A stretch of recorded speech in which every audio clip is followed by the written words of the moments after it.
And I think often as we are like so distracted world with the devices and technology, people drawn into story. People are drawn into just human, genuine experience and connection.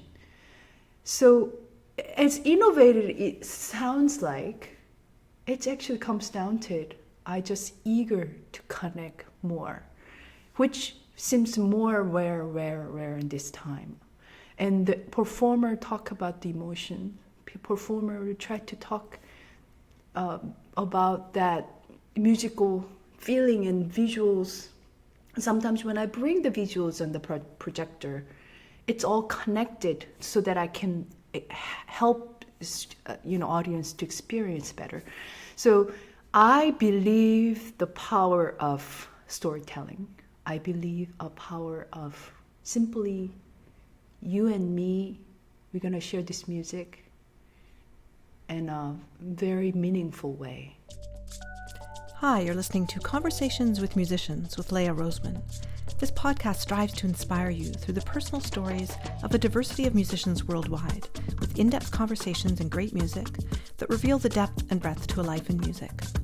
Jeeyoon Kim is a very special concert pianist who has opened meaningful connections to new audiences through her innovative concerts, albums, podcast, and now her book, Whenever You're Ready. You'll learn how she sold out her Carnegie Hall debut recital without knowing one person in New York, without an agent or winning a major competition. She's generously shared 3 tracks from some of her albums that punctuate this episode, and please head over to her website, which is linked in the description. I was so honored when Jeeyoon agreed to be part of the series, because I knew her wisdom, personal story, and her music making would resonate strongly with you. Like all my episodes, you can watch this on my YouTube channel or listen to the podcast, and I've also linked the transcript to my website, leahroseman.com, where you can sign up for my weekly newsletter to get access to sneak peeks for upcoming guests. Like her book, Jeeyoon's valuable perspectives and insights are helpful to both musicians and listeners. This is an episode full of inspiring and heartwarming stories. Hi, Jeeyoon. Thanks so much for joining me here today. Oh, thank you for having me. I was just saying to you before we started recording that I did discover you mostly through your book, which I'll hold up whenever you're ready, How to Compose the Life of Your Dreams, which is a beautiful book. And I know you wrote it not just for fellow musicians, but for everyone really, to have tools to help them in their lives. Yes, I did. The title, Whenever You're Ready, is actually came from, I was waiting for my Carnegie Hall debut concert, and often there's a stage manager holding the door to the stage, and this particular one was like completely hidden, and then manager holding that door and asking for my cue and say, whenever you're ready. And that very moment, a lot of my life comes through my mind, and still make that decision within, and I'm gonna walk to the stage. And I realized that all of these things that I do in life to prepare to being on stage is so related to, of course, fellow musicians, but how to live life. So I wanted to make a book, perhaps just like a friend. Sometimes you hear all these life wisdoms that gurus and whatnot, but your friends say, these things really helped me. Then all of a sudden you listen to that, and I wanted my book to be very friendly and gentle, and just share what I learned, and I hopefully as a reader you get a sense of inspiration, and hopefully whenever you are ready to embark, whatever the journey that might be, this book might give you courage to make that first step into unknown. Mm-hmm. I really enjoyed reading it, and I was rereading it again to prepare for today, and it really resonated with me because I think we have a lot of the same outlook and habits, and I kept thinking, yes, I just really was things that I use. Now, I actually didn't know about your podcast before I read the book, and then in the book you point us to some podcast episodes. Mm-hmm. So Journey Through Classical Piano is very well loved around the world. Mm-hmm. Yes, it actually started during pandemic. I think as you could resonate that with that too. That often we as a freelance musician, we sometimes get an interview by podcasts like this, or or in the past there was radio, news, all of that. And then I was interviewed one of the podcasts in the past, and one day I thought, what if I make my own podcast and talk whatever I want to talk about with the world? And that was very daunting idea at that time, but at the same time, kind of that curiosity of, oh, that would be really fun. And that was my fun project. And then I just set it aside because, we have so many hours a day, and I was just keep focusing on what I was doing. And then that thought just kept coming back to me, like, oh, what kind of mic? I was, my free time, I realized myself researching more about podcasts. And then finally, I gave myself a permission to go for it. At the first episode, it was a mic. Sound quality was really bad, but I thought to ask myself, will I have fun? Yes. Will I help someone in the process? I think yes. Then why not? So my mission as a pianist is to bridge this beauty of classical music to the people may not have access. And I, as a classical musician, it's just such a saddening when people say classical music is dying, classical music is difficult, and so I wanted to kind of create some home, invite people to my living room, and I experiment with many of my friends that have no idea what classical music is, and they're like, I don't know, but I'll play one piece for you. This piece is about heartache. I really feel this composer, I don't know what he was going through, but I feel that happy yet sadness and that complexity. And I talk about my emotion related to it, and I play, and they're like, oh my gosh, Jeeyoon, what is this about? I never thought that piece of classical music would touch my heart in such a way that I never experienced. And then I thought, podcast is such a great medium because it's intimate. I'm actually introvert. I practice to be extrovert, to become a musician, and on stage everything. But podcast fits me in a way that I just talk to you like a friend, and I at this point it's mostly 10 to 15 minutes of episode and one piece of music. Most of the 90% of the music is actually performed by me, which makes it very more intimate in such a way that I talk about this piece, struggles as a pianist and the thoughts behind it, and maybe some historical findings that help me to understand the piece, just like a living room performance. And I think it's moving forward, I will use other people's performance, but when I get to use my own recording, that's the most intimate experience I found. Mm-hmm. Now we're going to play a track from your first recording, 10 More Minutes. And I was going to ask you about this Brahms Intermezzo because I grew up hearing my brother practice it. He was a serious pianist at the time. And it was just the sound of going to sleep for a certain time was him staying up late practicing this. And your performance is really beautiful. So what does this piece mean to you? I thought at first when I encountered this piece, and I was struck by just the beauty. And then as I get into the piece more, and that discover my difficult lifetime experience in the past, often bittersweet moment of my life, and a lot of heartache, whether that is a loss of someone or, it's related to most of the lost. But yet at the end, I'm here, I'm alive, I'm fully content at this moment. And so that juxtaposition of complexity is always hit me hard. And whenever I perform, there's often I become teary-eyed, no matter how many times I perform this piece. And I often feel like I can play this piece in the middle of the program. So I often program at the end because it's hard to recover from it if I really perform it in such a way that I want to perform this piece. So 10 More Minutes album is actually a collection of encores. So this piece came like a best friend to me, just because it was with me has been with me for a long time. And no matter how many times I perform, how many times I practice, how many times I listen to again with someone else performing, it reminds me why I am a classical musician, and the beauty of just a piece of music can do to our soul and to me, and those deep sense of connection emotionally with the composer and ultimately with myself. And hopefully that connection resonate with listener. And a lot of listeners would, audiences say that I thought of my past, my mom who passed away, or whatever their experience.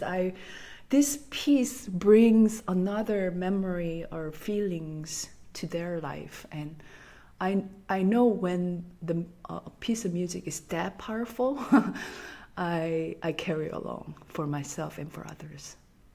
You're about to hear the Brahms Intermezzo, Opus 118, number 2, from Jeeyoon Kim's album 10 More Minutes.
Beautiful. Thanks so much for sharing your thoughts and your music as well.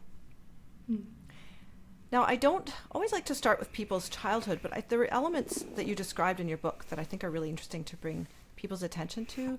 So you grew up in South Korea, and even the way you started is different to what a lot of us are used to in, North America, where a kid would go to a lesson once a week. So it was multiple times a week. You were 4 years old. Can you describe for people what that was like, the process? Mm. Yeah, I think that actually my book starts with a scene where 4 years old Jeeyoon walking in the alleyway of countryside of Korea with a backpack full of piano music, and going my way about to go to Piano Institute, which was a daily thing except Saturday and Sunday. And my parents were both business, so they didn't really was like micromanage my life. Even as a 4 years old, I just went. I knew I had to go to Piano Institute on my own.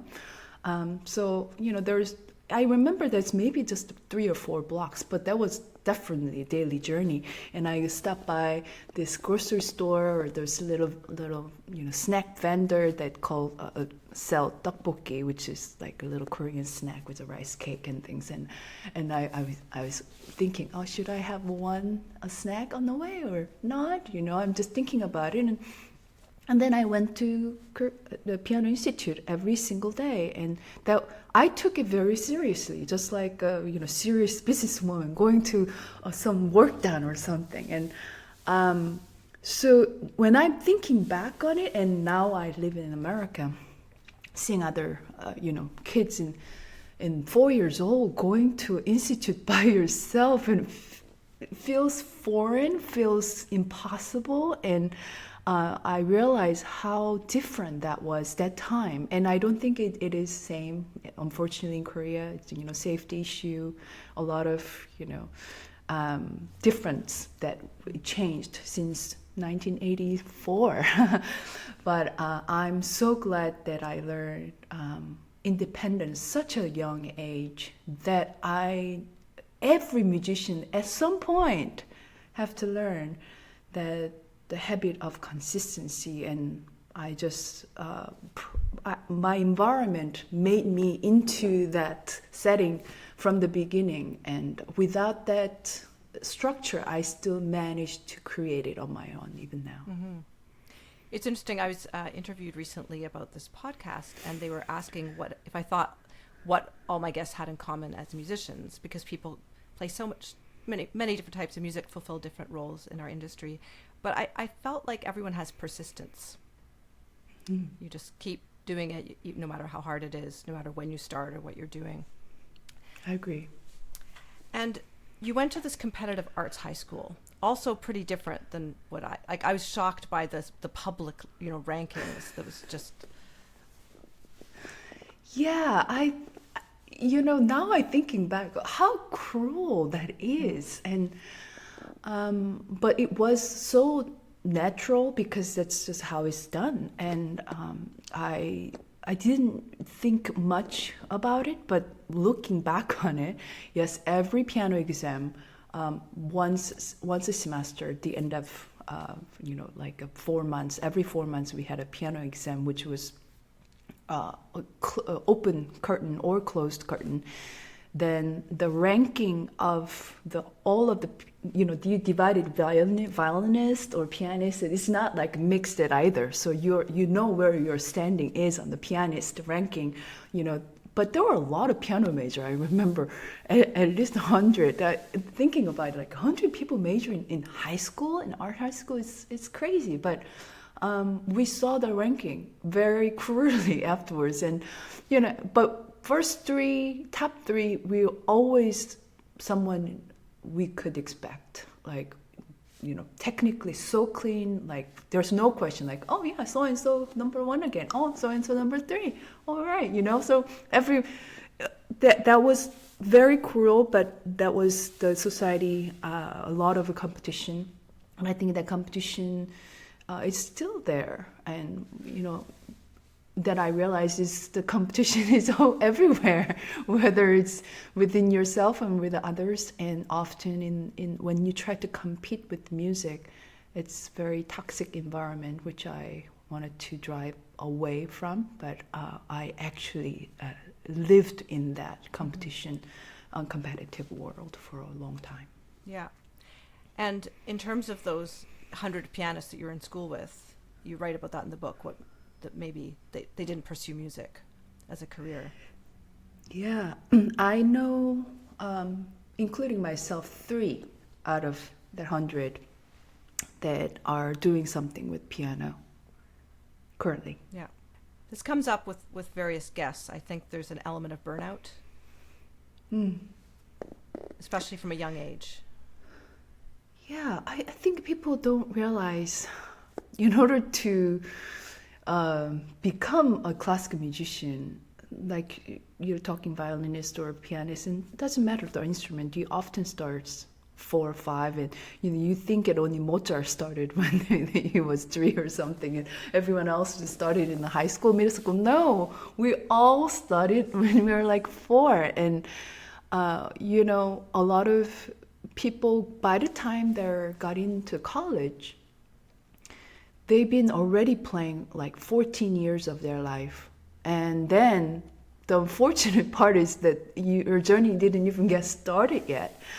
And then, often we pursue higher degree, and 10 years afterwards that we still, you didn't even start it yet. Then you're in the competition pool, or then your audition pool.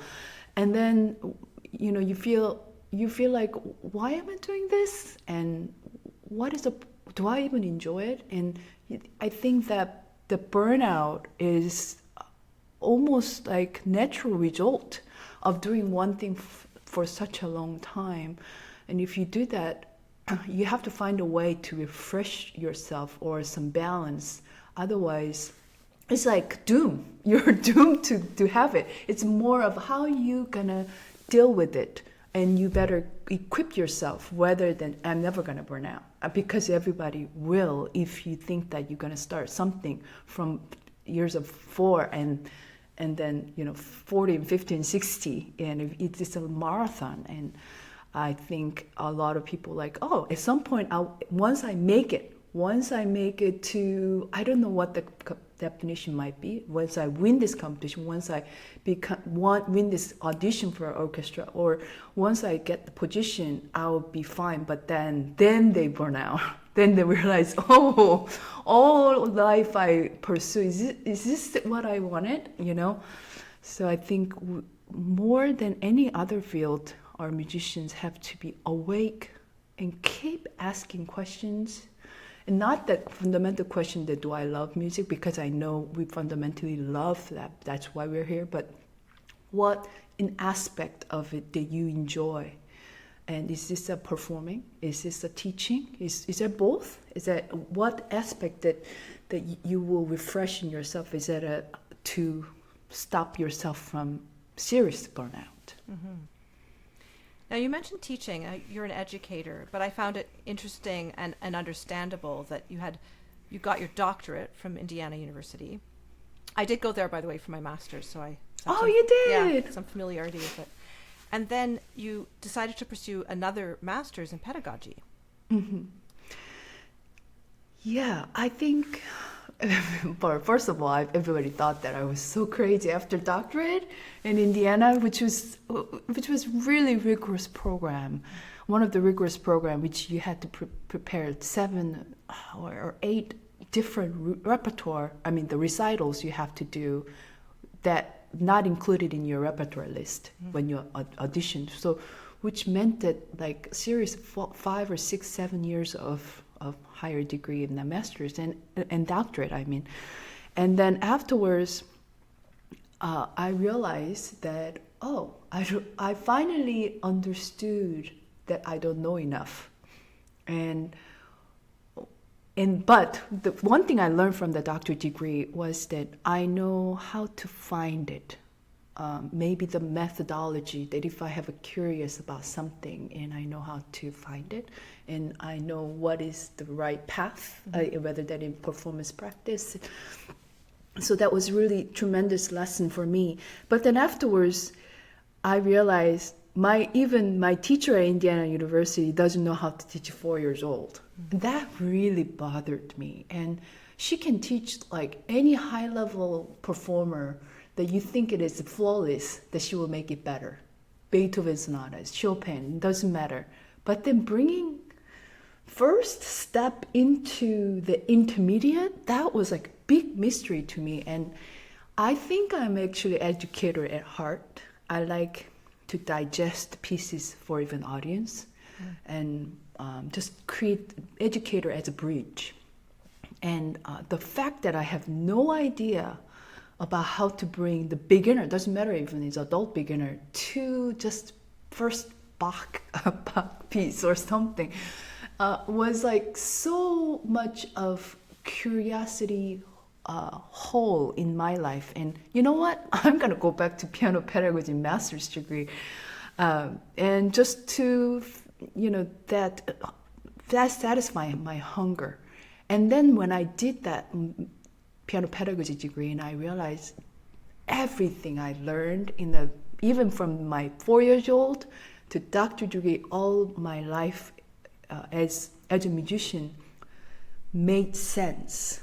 Now everything like in the right organized box. It's hard to explain in words, but now I knew how to digest. And if I can teach 5 years old to this very concept, that means I understood and I can explain. That means, if you can teach any concept to the child, that means you really simplify. The simplicity is the high level of teaching. And I really strive for it and made me humble again.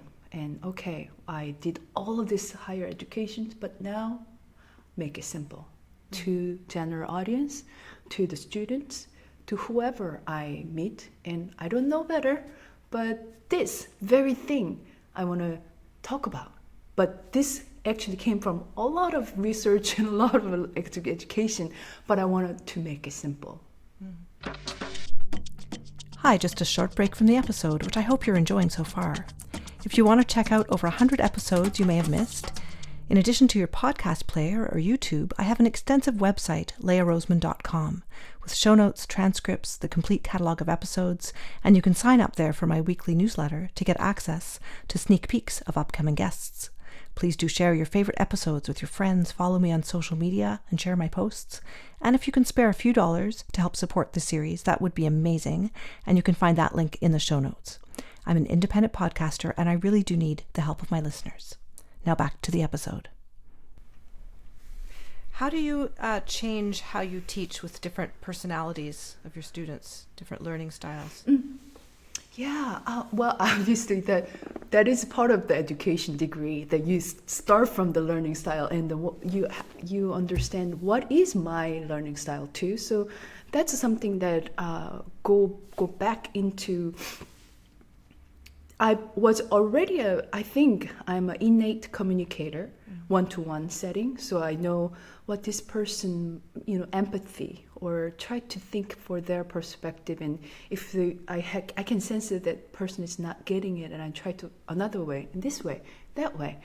And so I think it is really related to communication skill to vary the medium. And if it's a visual learner, I don't want to only give a visual learning tools. I use it a lot, but yet I want to give some other way so that this person is also expand their learning styles too.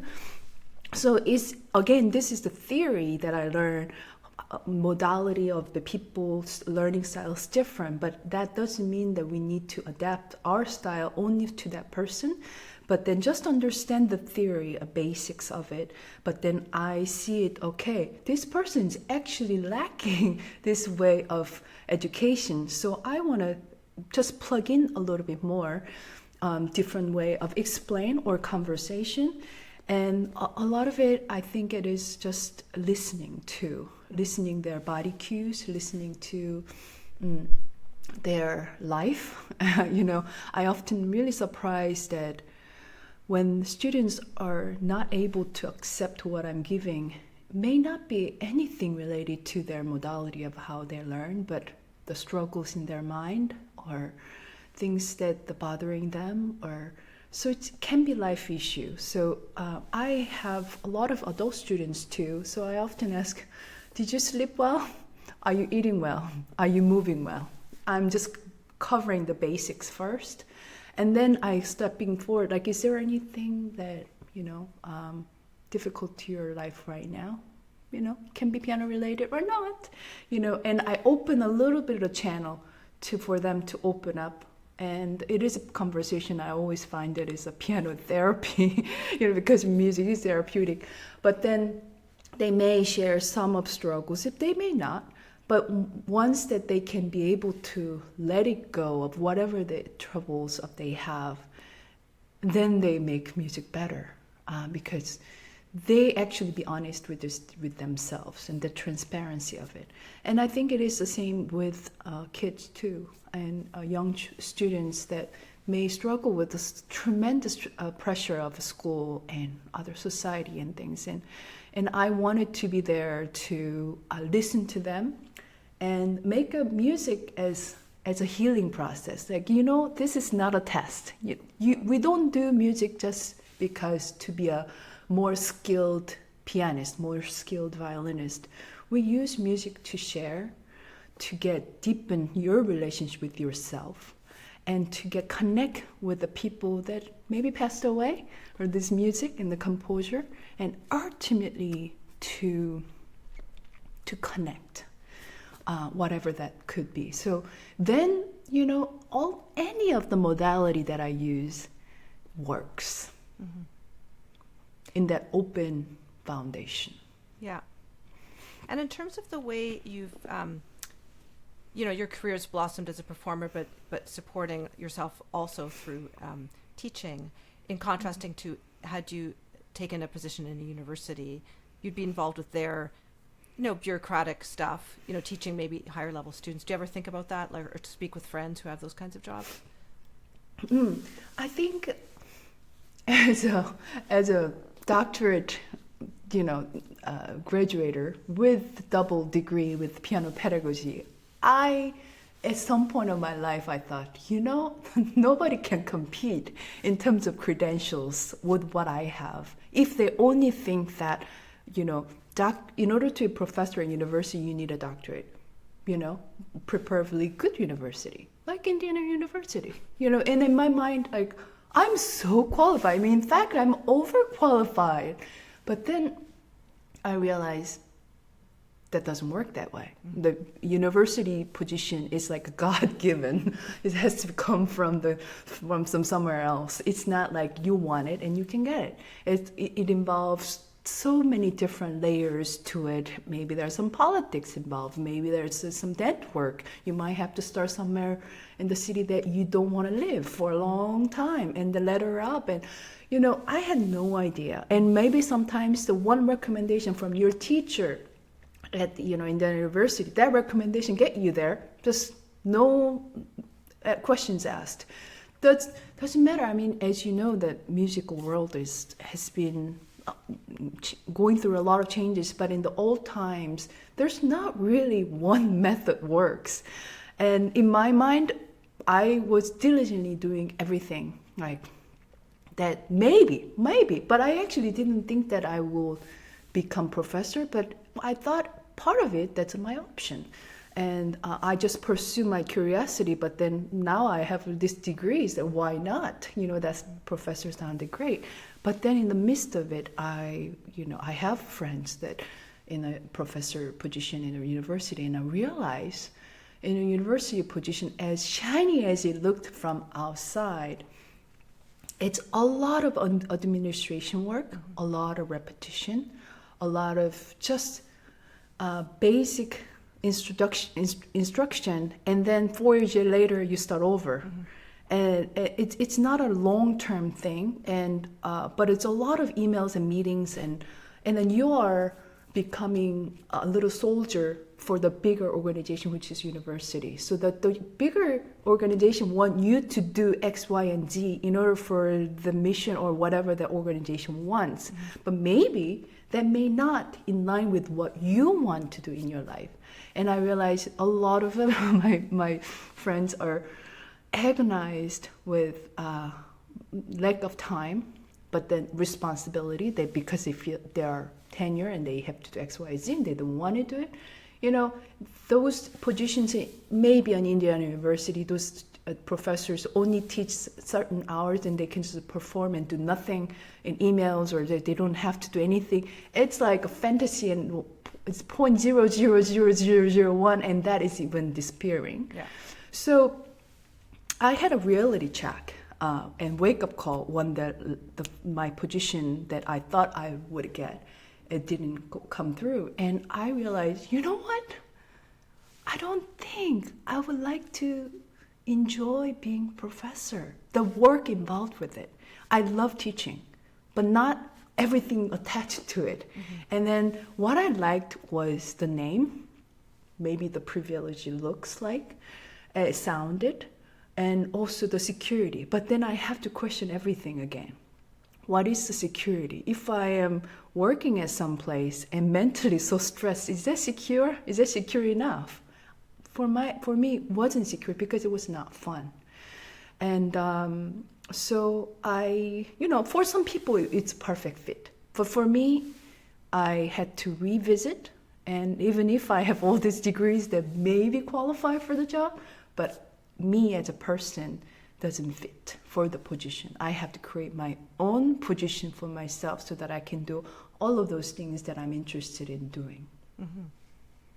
So if we could talk about your innovative concerts, because many people listening won't know that you do things very differently. Maybe we could talk about your Carnegie Hall debut and how that worked. Yeah, I think we have to kind of go back in tracks. It's just because we just talked about I'm giving up the idea of professorship.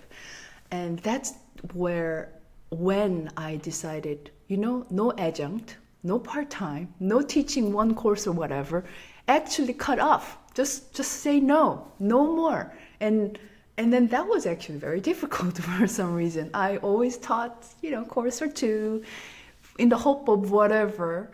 But then I decided, no, Jeeyoon, no, you're not gonna move somewhere that you don't want to go, So then I turned, okay, what I want to do as a pianist is to obviously to share my music, but actually connect with the audience in such a way that it's people that don't know classical music or know classical music. In going to a concert, it's not like just a nice evening or just thing, but they are really passionate about the music as much as I am, and I wanted to open that door for them.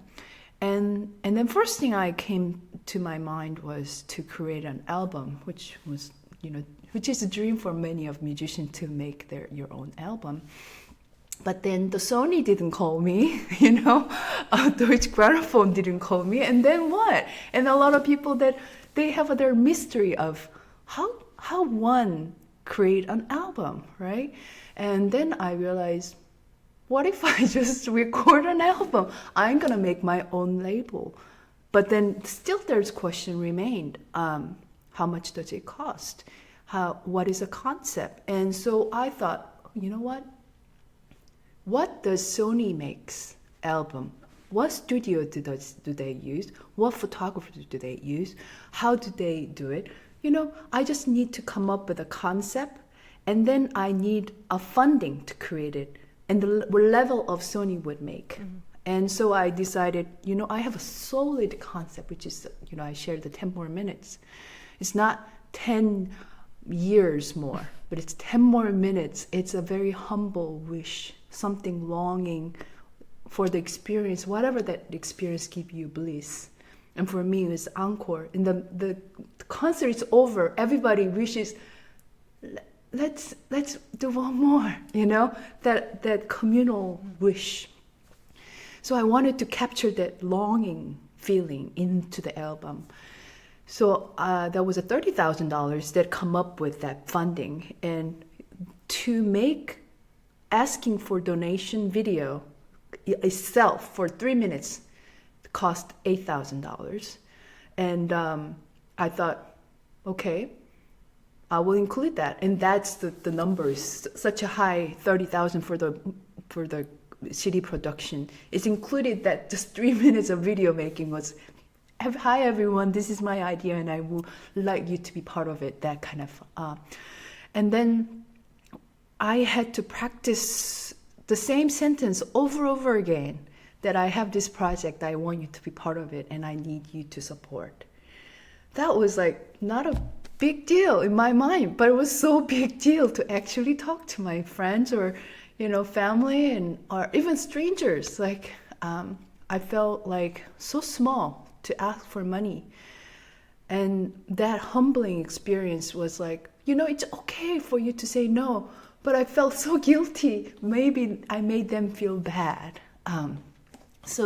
But then there was a $10 coming, $100 here, $1,000, sometimes more. There are people started to react and with message attached like, Jeeyoon, I love your music, go for it. I love the concept, great. I can't wait for the album. Every dollar donated had a love letter attached to it. And then I felt like, oh my gosh, this is my project, I thought. But it became everybody's project. And everybody who are part of it became their baby too. And then they become lifelong enthusiastic fan. And I was so surprised to discover this mechanism. How come you pay money, but then you're invested in, you become fan? What is this, just something odd about this, But then I invited them into my playground, and I realized, I am also part of this project. In the big picture of this music making, I'm contributing. It's not me, but I am, as an artist, I am creating something for people, and I'm just doing my part of it. And then, so this funding was successfully funded, and then the next one was the Carnegie, and everybody would say at least once or twice, if you're a musician, you will be hearing someone saying, when are you going to play Carnegie, And I heard that too, more than a couple times. And in my mind, playing Carnegie, it felt like impossible. And but then one of my friends who contributed to 10 More Minutes went to Michiko Uchida's concert in Carnegie and bought this postcard that it is a picture of Carnegie. And after the concert, and she asked Michiko Uchida, and can you write "why not" for the postcard? And she said, "Why not?" And yes, please write it. Why not? And then this person gave me that postcard to me, and I look at the postcard of Carnegie and say, "Why not?" And I laughed. But then that night I couldn't sleep, because actually for the first time I asked myself, "Why not? Why not?" And so I called Carnegie booking office next morning on the 9 o'clock in New York time. And, someone's get the phone after one ring, just like a New Yorker. And so I said, "Hi, I'm a classical pianist. My name is Jeeyoon Kim. I'm just wondering, how do I play there?" Silence. And I was thinking oh my gosh, I hope she doesn't say just go and practice. But then she told me next 5 minutes or so, long list of what you need. You need this form, this, that, and then you need a presenter, and then we need to verify, whatever that was, a long list. And I listened. 1 year and the other, the school was away because it was too much information. But then after I hang up, I realized there's a sense of light is turning on inside of me, thinking, ooh, playing Carnegie Hall, it's not a fantasy. It's a step-by-step method. If you follow this, whatever that is, I'll be playing. It's a just actionable thing. So I followed the action, and I found the presenter who believed in what I do. And from that phone call, like 2.5 years later, all of the people who donate this project, a lot of state, Indiana, California, flew to be in my Carnegie Hall debut concert. And it was sold out concert without knowing a single person in New York. And I walked to the stage and said, welcome to my dream. And this particular concert, as usual, microphone is on the stage. There's no program given at the beginning because I'm going to explain to you, don't you worry, don't you worry. But when you walk out after the concert, you will be given a program. And there's no intermission. This is me and the music. You're going to take this journey with me. This journey of, I thought through every single possible way, what I'm going to say to you, what story I'm going to share, what program, what kind of emotions I'm imagining for you to take. I'm a tour guide, and I'm going to finish this. So as even encore, how I want you to live was planned. It's such in a way, it's like a theater in a way. Everything was in a very much thought through. And there's some people who come to Carnegie Hall didn't know me, and they were like, why there's a microphone? Is she gonna sing? There's no program. What's wrong with this classical concert, And so I I tried to break the rules that if that's interfering me to connect to the audience. That's the concept of my concert. No matter what I do, I question one more time. I don't question the content which is the music. I don't actually do the new age music. I'm playing very core classical music.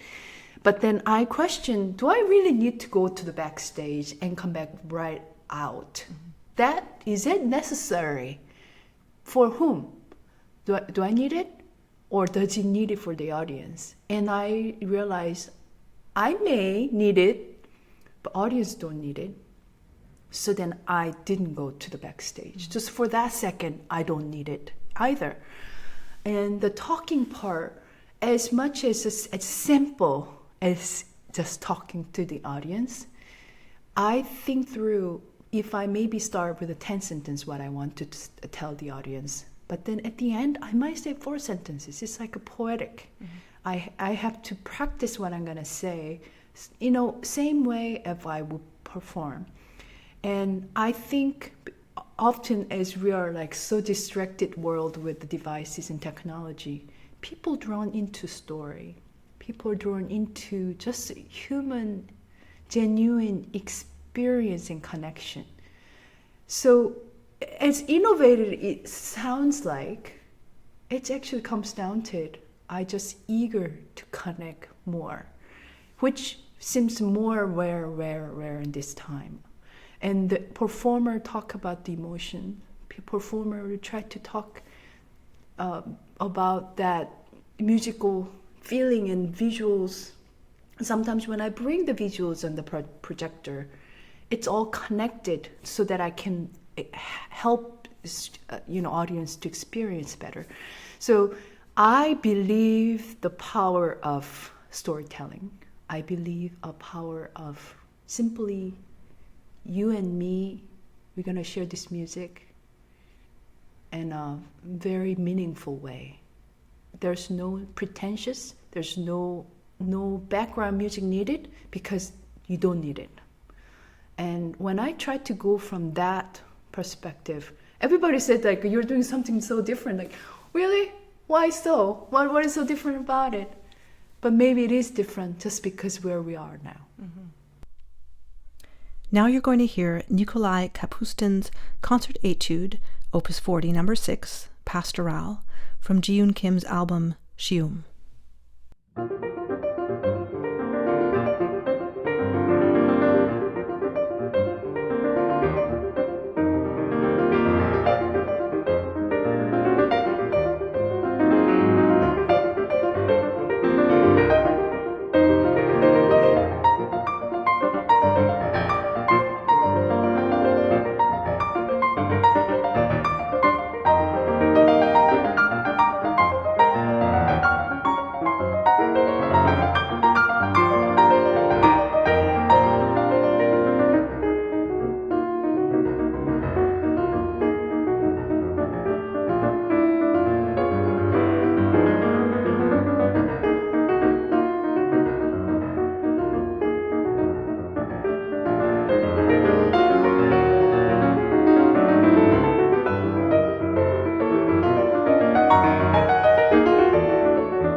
Well, I certainly hope I can go to one of your live concerts, but people can check out your YouTube channel. You have excerpts of some of your performances, and I think your podcast gives us a taste, although it's not multimedia the same way. Your recent project, Sium, you did an interesting tour with 17 different concerts. Yeah, I did. That was adventure for sure. So this offer came about is they ask you either do all 17 in 1 month or no, nothing. Because it's routed such a way that it works just one artist go through all of these little towns.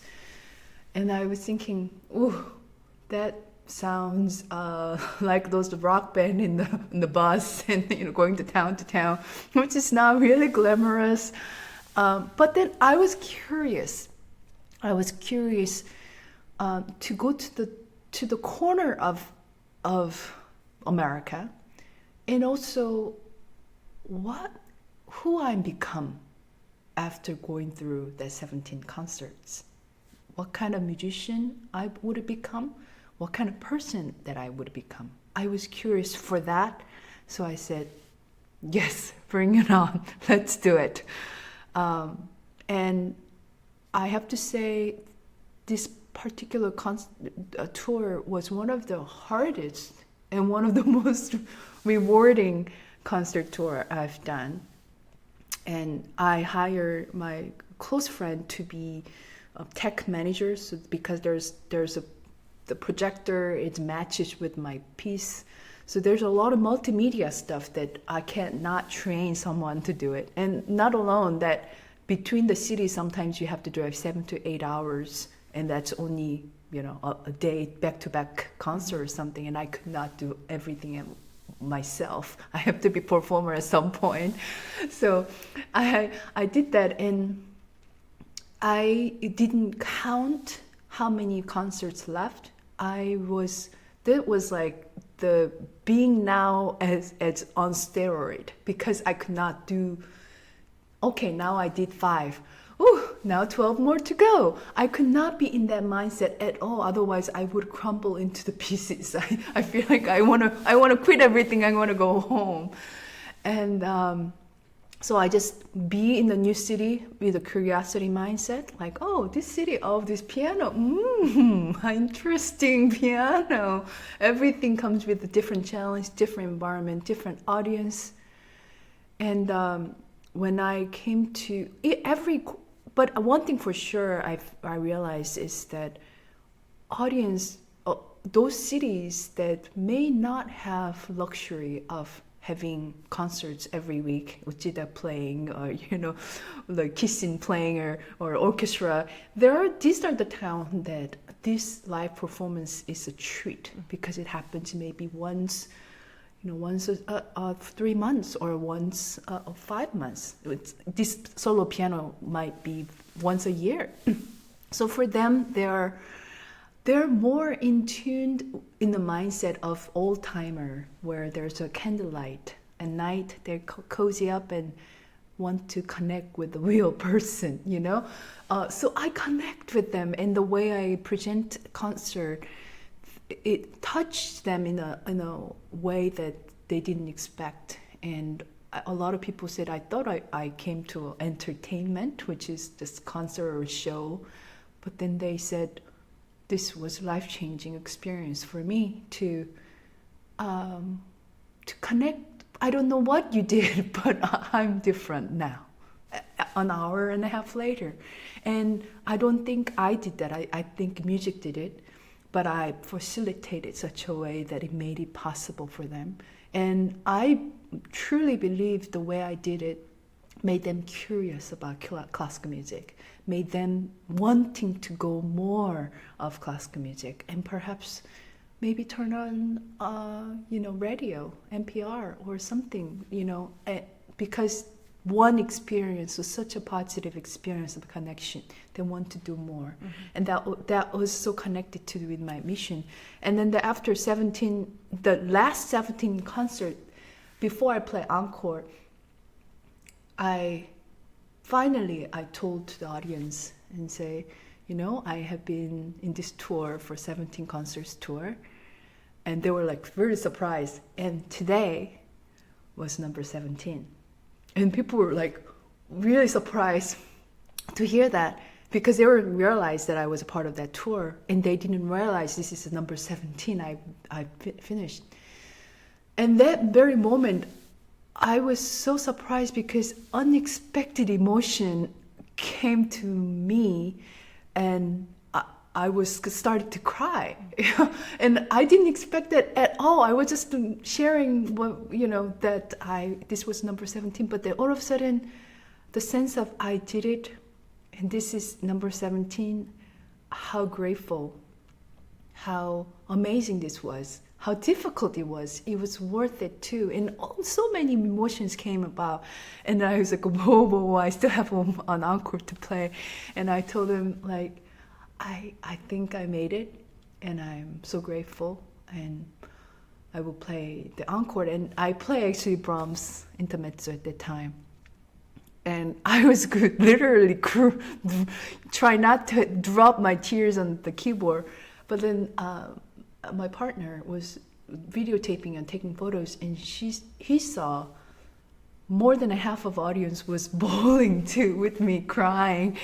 And that was such an experience for everyone, and I will cherish that. And when I move forward in my life, whenever challenges, when in doubt, lean forward, and trust that you will come out stronger and better. Mm-hmm. Now, in this album, this concert project, you played La Plus que Lente by Debussy. It's very beautiful. Could we include that track or part of it in this episode? Yeah, for sure.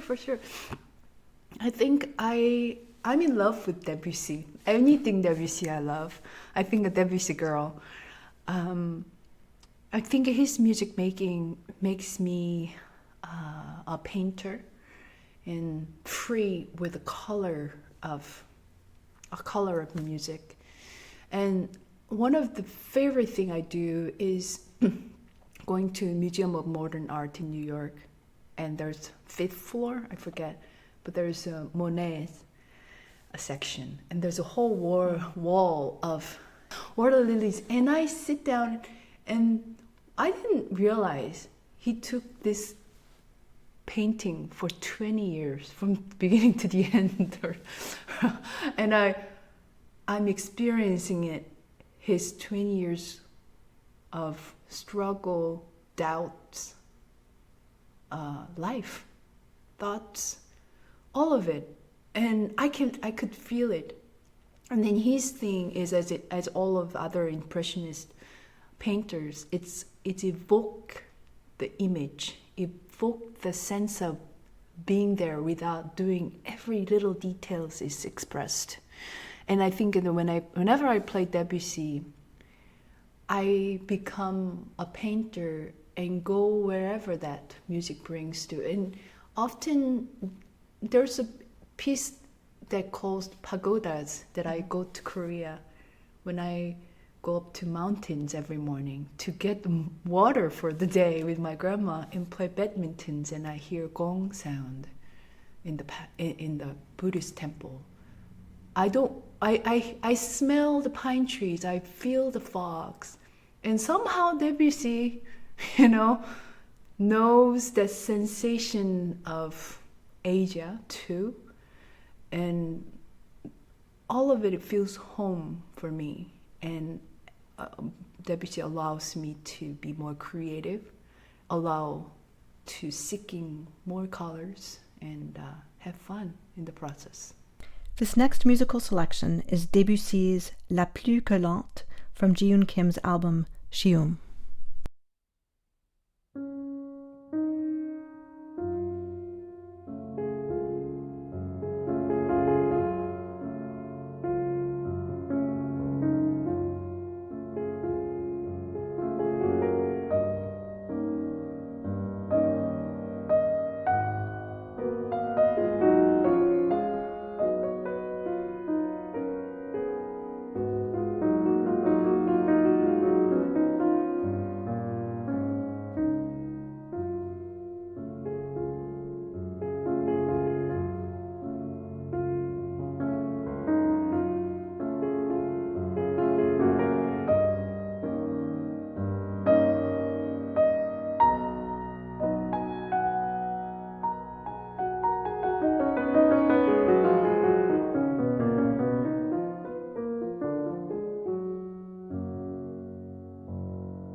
In one of your YouTubes about that tour we were just talking about, you were talking with one of your friends about, playing on all the different pianos. You don't know what you're going to expect.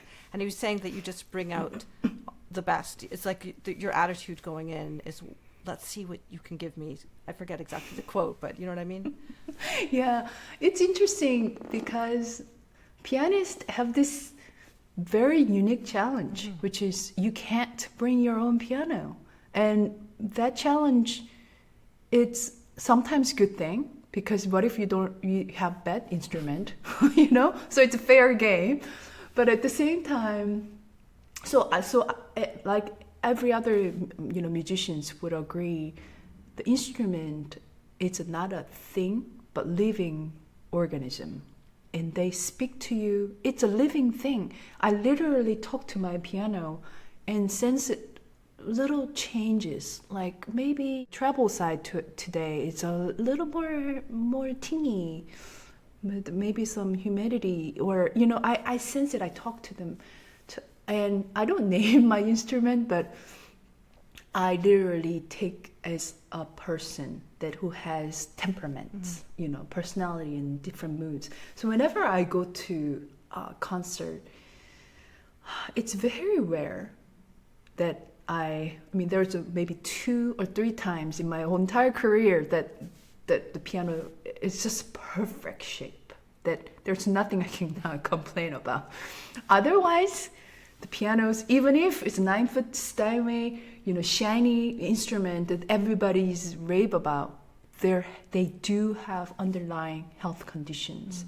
But when you go to these little towns, when you play in this gym that they bring little, a grand piano, you in my mind I'm thinking, oh no, what is pianos, but even then, doesn't matter what kind of piano is in front of me, if it's a Carnegie Hall or some little rundown hall in the upright, that I take it just like a person, believe in this instrument, like, okay, let's have a conversation. I know you can do much more than you think you could. So let's see what you can do. And I go, oh, I see you're a little bit of freaky here. And sometimes like, nice, you have such a nice voice in that bass. I'll use that. There immediately we do have a strength as a pianist that you can recognize a weakness and strength. And certain pieces accentuate that weakness more or strength more. So then often I struggle with a certain piece. I needed so much more power, and this piano doesn't give, but then give a lot of clarity, which is great. So I compliment the piano as it is and wanting more color, more. You can do a little more. But then I constantly have to adjust with my ear, with my fingers, to make the best out of it. Oftentimes, the range of piano is, let's say, it's really narrow. Then I don't even get to the level 10 until I absolutely need it. Well, I stay in 7 for a long, long time, even though I know I can go 10, just for the effect of the final piece or something. So I have to adjust every single aspect of my music making for this piano. And the result is that people adjust it. People adjust their ears too. So I believe that if I ask for more for the piano, like a person, and positivity, and talking like a conversation, more than you think, the piano responds so much more positively. And afterwards, I always thank the piano, like, good job, you made it. And then I get the comment from the audience, like, I never knew this piano can do that,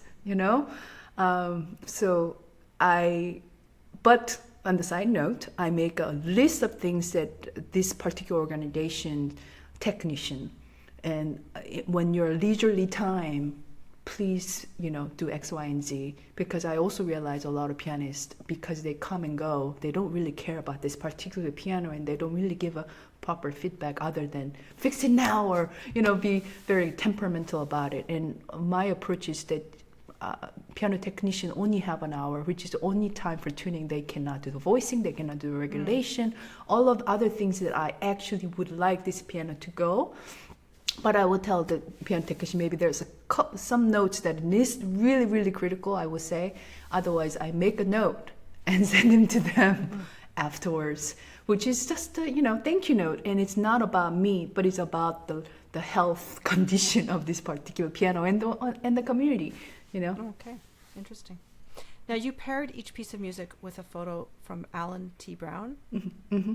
So I Googled him. I'm not sure if I found the right guy. Did he write a book? Yeah, he did. Okay. He did. Yeah. So he's actually a friend of mine who is 90 years old. Very interesting life, and I don't know he would call himself a photographer, but he is a photographer. And 30 years ago or 40 years ago, he was more active with the film, black and white film photography. And then one time, like 2 years ago, when I was doing this new project, Sium, I wanted to have pair with visuals, but I was really having a hard time because I actually hire a photographer, create an image that I'm thinking, and then it wasn't it. Whatever he did was like, oh no, that's not it.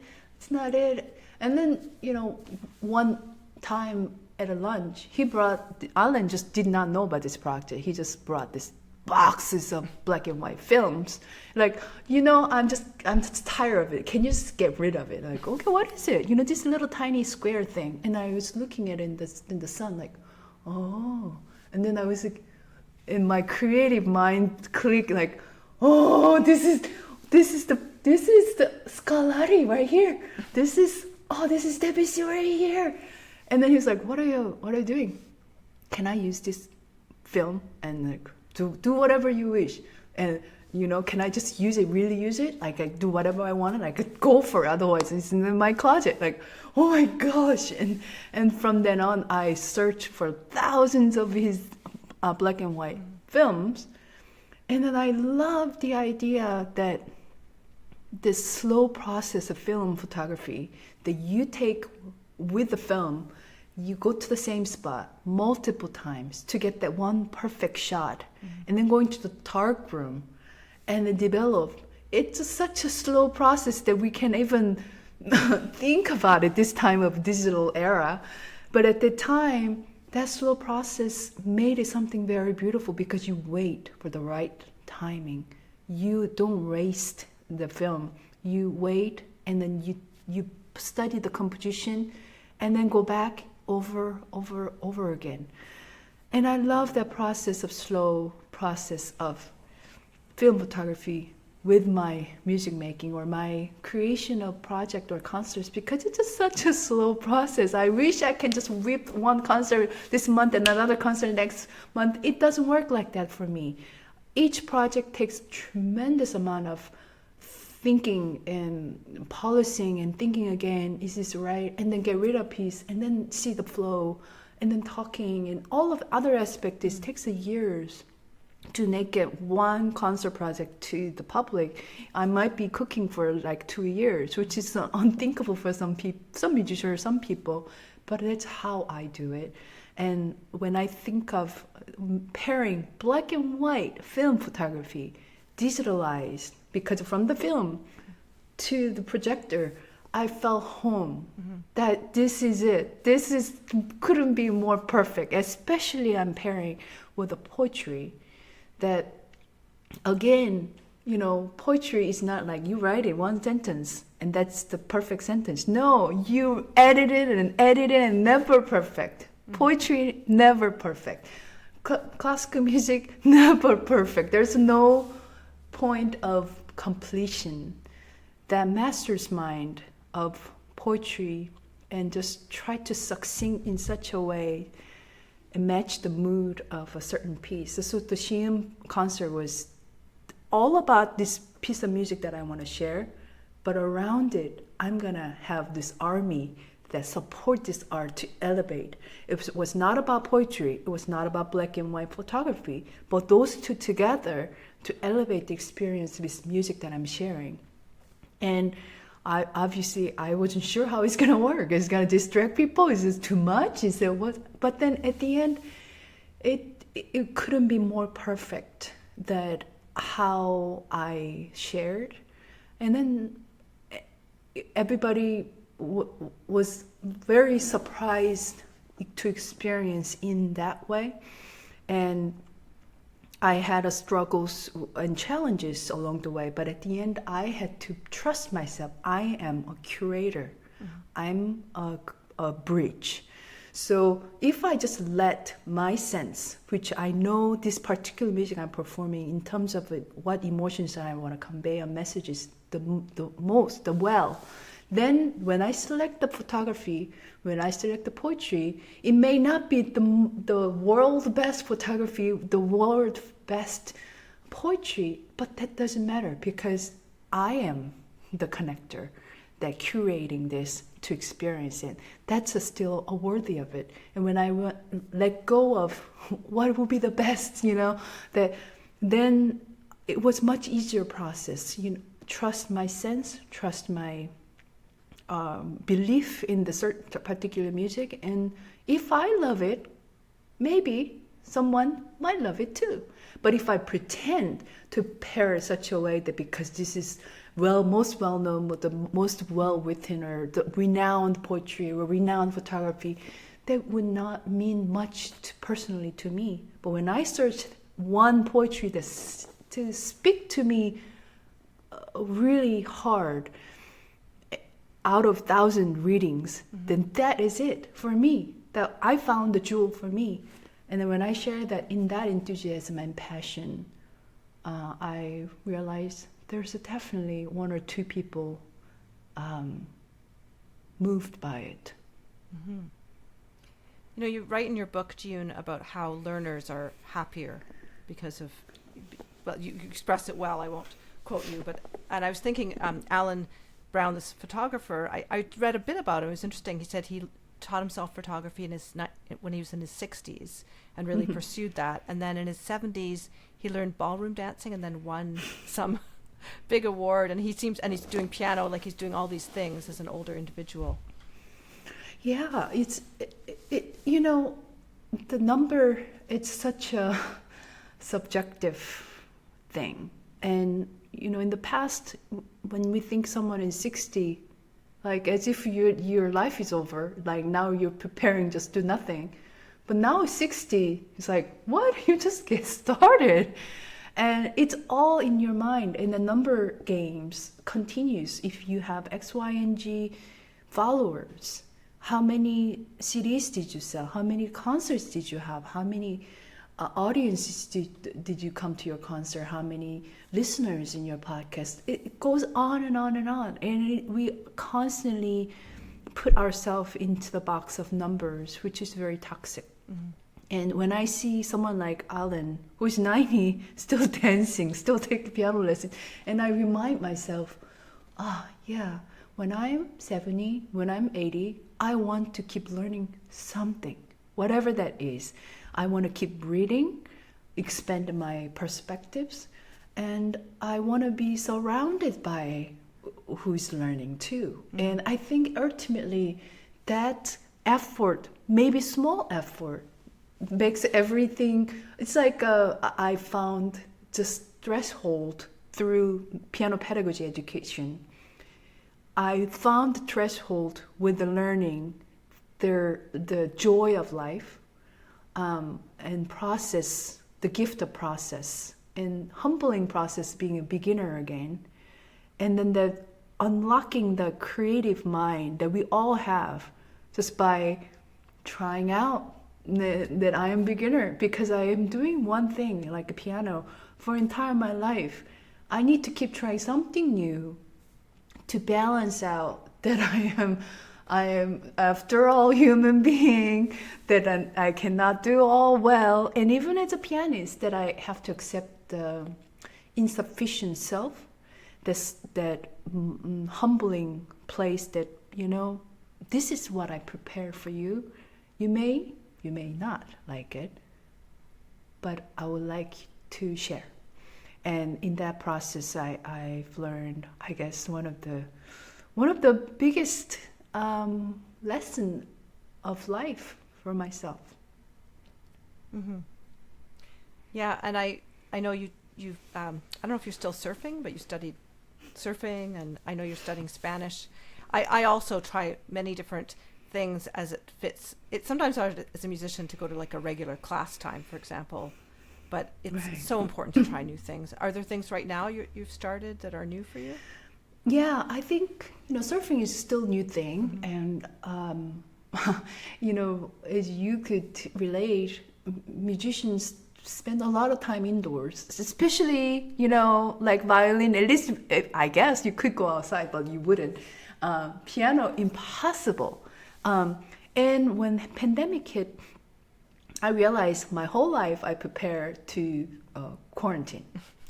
Nothing changed. Actually, I was just doing my thing, daily, things that I want to do. And I was totally fine doing my thing in quarantine.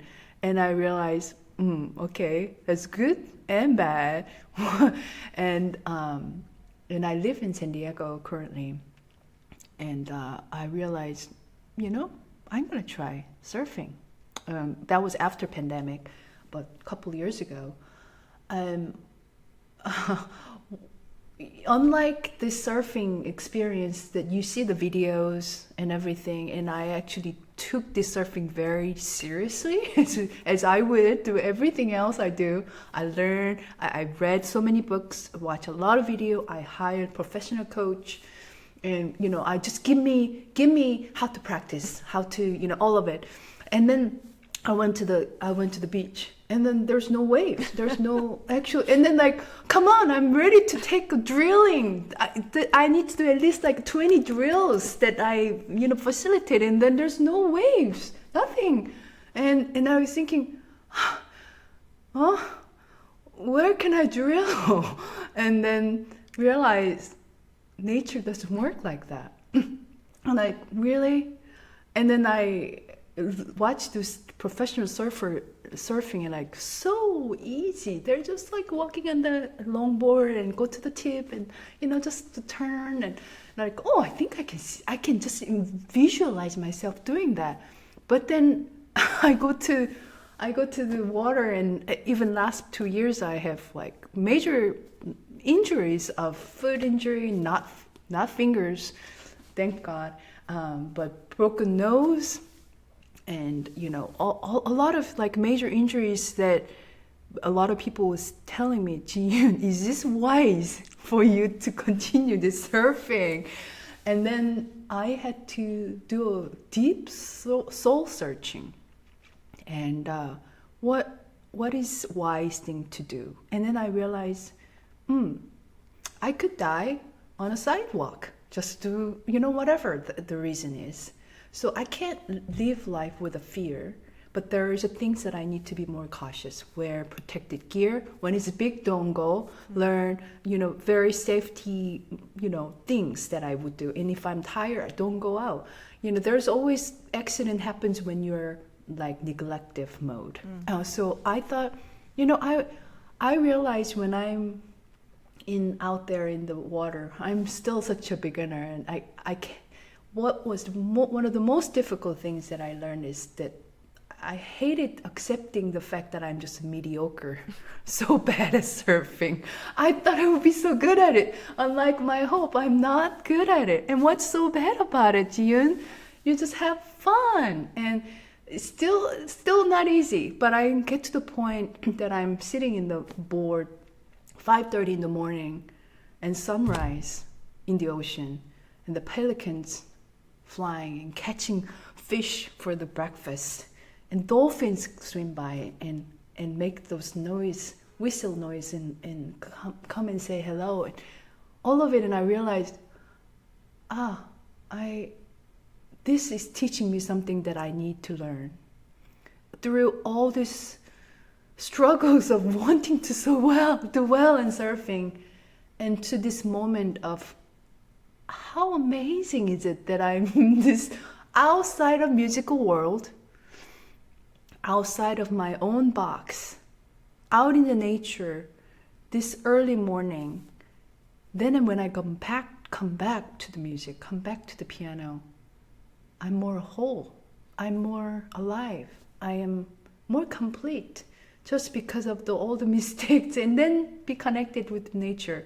So that I did not know I would learn when I started surfing. I thought I'm gonna just like really good at surfing and just become my hobby in sports, and no, none of it. My expectation wasn't true. My expectation was becoming, good surfer and good active, and now realize that I'm learning, let it go with surfing, importance of connecting with nature, and have fun and keep learning. Be a humble beginner all over again. Mm-hmm. And in the lineup, which is in the water, they don't know I'm pianist. They have no idea what I do. Doesn't matter what I do. You're become just a human being who loves surfing, perhaps. So my identity of pianist doesn't matter. And I like that. I think at the end of it, me, within me, soul, it's not necessarily pianist. I may not play piano. Doesn't mean that I'm not who I am. So it's a very humbling experience that I'm learning through surfing. Mm-hmm. Wonderful. Well, I could certainly talk to you all day, but I'm mindful of our time. To close this out, I thought it would be really nice. I'm just going to look up his name. Yes, you lost a dear mentor, Reverend David Bremmer, and I know that he gave you a wonderful piece of advice when you were at Indiana. If you'd speak to that. Yeah. Well, actually, the other day I was talking to someone about David Bremmer, and he was my mentor for a long time. I came to United States when I was 21, and then I'm 43 now, so I'm actually tipping point to the more America than Korean. But at the same time, I don't feel American all the way, and at this point I don't feel Korean all the way either, so I don't know who I am. I am hybrid. I guess it is rightfully so. So when I came to America, I connect with him, and he was a pastor in an American Presbyterian church, and from then on I would just go to his office and just talk. And often there were life challenges, and I would tell him, because I did not have much of support system, like I don't have family here, and he was like a father figure for me. And then there's audition or competitions or the doctorate auditions that I was so struggling with. Every failure that I felt was so huge. Like, I didn't get into that school. I failed the competition. I worked so hard. You don't even understand. I worked so hard. Why? And I also went through many difficulties, personal life, divorce, and all of it. Every time I ask, why? I don't deserve this. I worked so hard. If there's anyone who worked hard, it would be me. Anyone who wanted to make anything to work in relationship-wise, it's me. Why happens to me? Why? And every time when I bring those questions, I just want to know why.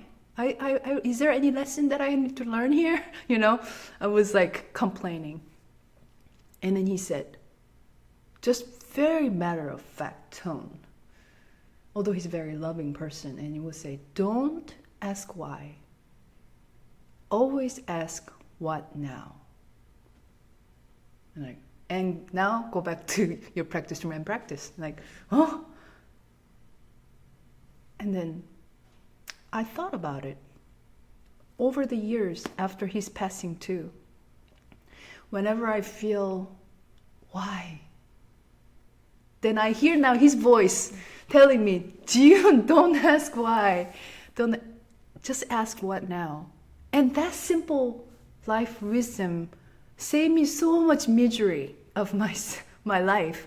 And it is so true, because why is looking backwards in the past, which I cannot change. What now? Ask being present and forward. And make an action of whatever you can do to move forward. And that by doing some action now, it propel your life in a positive direction. Why I'm pondering why, which I'm pondering something I cannot control. I live in the past, which is also very dark and passive and depressing, actually. So that lesson alone, I often ask, and I don't want to go to the why question, but inevitably as a human we do go there. But whenever I do that, I ask, what now? What can I do now? And then I get up again, smile, stand tall, and walk. Beautifully expressed. Thank you so much. Mm-hmm. So thanks so much for joining me here today. Maybe we can have you back on the podcast later on. I would love to. I hope you enjoyed this episode. Please do share this with your friends and check out episodes you may have missed at leahroseman.com. If you could buy me a coffee to support the series, that would be wonderful. The link is in the description. Have a wonderful week.